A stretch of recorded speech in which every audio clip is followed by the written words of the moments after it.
آگے سورہ جمعہ ہے. اس صورت کا نام جمعہ اس لیے ہے کہ اس کے دوسرے رکوع میں جمعے کے حوالے سے کچھ احکامات اللہ تعالیٰ نے بیان کیے ہیں، تو اس لیے اس کا نام سورہ جمعہ ہے. پہلے رکوع میں اللہ تعالیٰ نے حضور نبی کریم صلی اللہ علیہ وسلم کا اپنے صحابہ کرام کی جو انہوں نے تربیت کی تھی، جس طریقے سے تربیت کی تھی، اور اس تربیت کے نتیجے میں اس چھوٹی سی جماعت نے پورا عرب فتح کر لیا تھا، وہ بیان کیا اللہ تعالیٰ نے کہ کیا تربیت کی تھی حضور علیہ السلام نے کہ یہ چھوٹی سی جماعت نے اتنا بڑا کام کر لیا. یعنی بڑی حیرت کی بات ہے کہ آپ دیکھیں 23 سال میں سے 13 سال مکہ کے اس میں تو کچھ نہیں ہوا، صرف دعوت ہی ہوتی تھی. آخری 10 سالوں کے اندر مدینہ کے 10 سالوں میں پورا عرب تقریباً فتح ہوا ہے، اور صحابہ کرام کی تعداد زیادہ سے زیادہ پہلے 1000 تھی، 1500 ہو گئی، 2000 ہو گئی تھی. فتح مکہ میں آ کر بڑی مشکل سے 10,000 تعداد ہوئی تھی. اس کے بعد پھر باقی لوگ مسلمان ہوئے. تو یہ ساری کامیابیاں صرف ہی نہیں 5-7 ہزار صحابہ کرام کی وجہ سے ہوئی شروع کی. تو یہ 5-7 ہزار جو تھے ان کی آخر کوئی تربیت کی حضور نے نا، تو جس کے نتیجے میں وہ اتنے مؤثر اور اتنے بڑے بڑے کام انہوں نے کیے.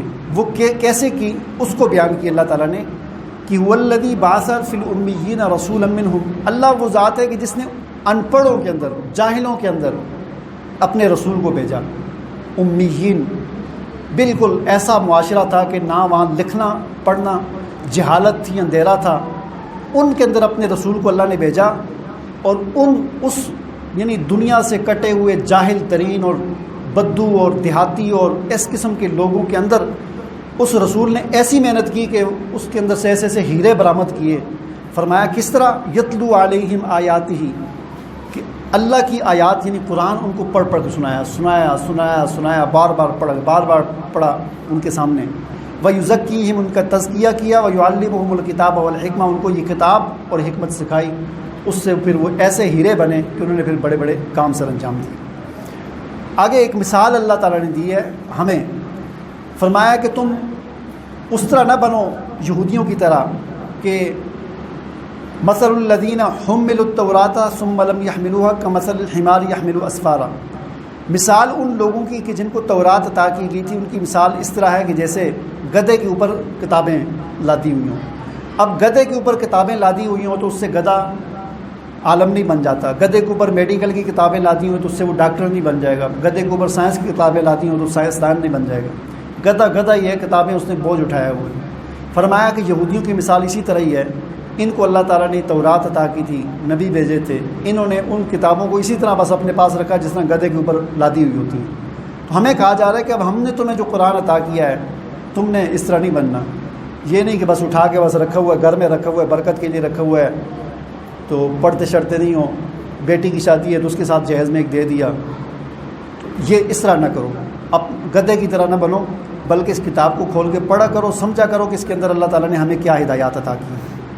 آگے دوسرے رکوع میں پھر وہ جمعے کے حوالے سے ہدایات ہیں کہ اے ایمان والوں، اذا نودی للصلاۃ من یوم الجمعہ، جب جمعے کے لیے اذان ہو جائے تو فسعوا الی ذکر اللہ، تو اللہ کے ذکر کی طرف دوڑو. وذروا البیع، اور دنیا کے دھندے کاروبار یہ چھوڑ دو. ذالکم خیر لکم ان کنتم تعلمون.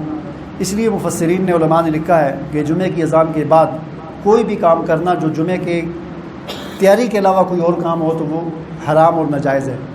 ہاں، جمعے کی تیاری کے حوالے سے کوشش تو یہ کرنی چاہیے کہ جمعے کی تیاری بھی بندہ پہلے کر لے اور اذان ہوتے ہی مسجد میں آ جائے.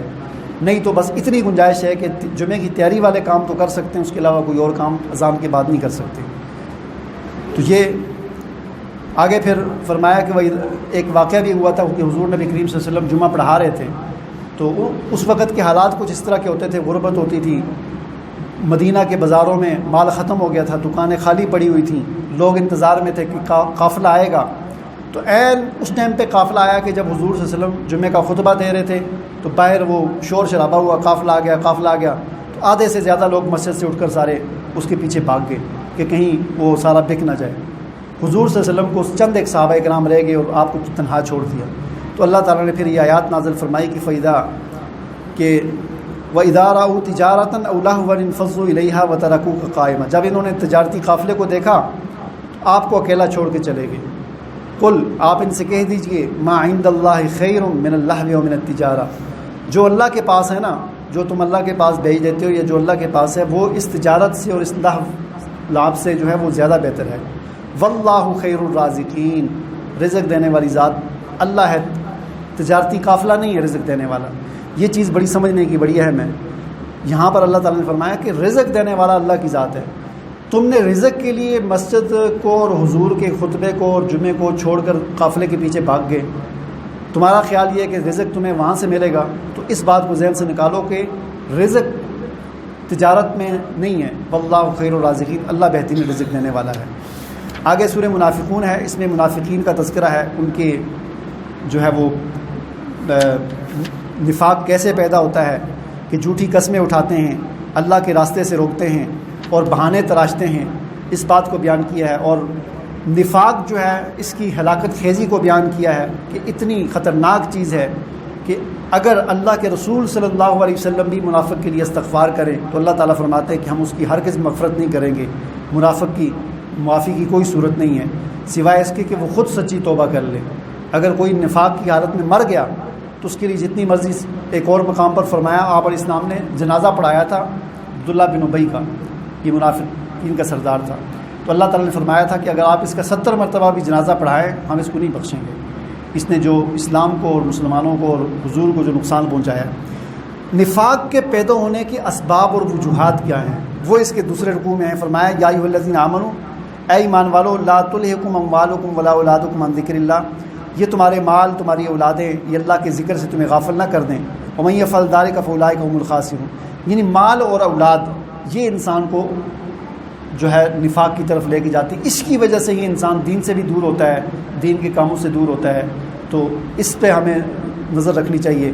اور فرمایا کہ وانفقوا، مال کو خرچ کر دو اس سے پہلے کہ تمہیں موت آئے، ایسا نہ ہو کہ رب لولا اخرتنی الی اجل قریب، کہ جب موت آئے تو پھر انسان افسوس کرے اور اللہ سے دعائیں مانگتا رہے کہ اللہ مجھے تھوڑا سا 1 گھنٹے کا ٹائم اور دے دے کہ میں اپنا مال سارا خیرات کر دوں، انفاق کر دوں تاکہ میرے لیے کچھ بن جائے۔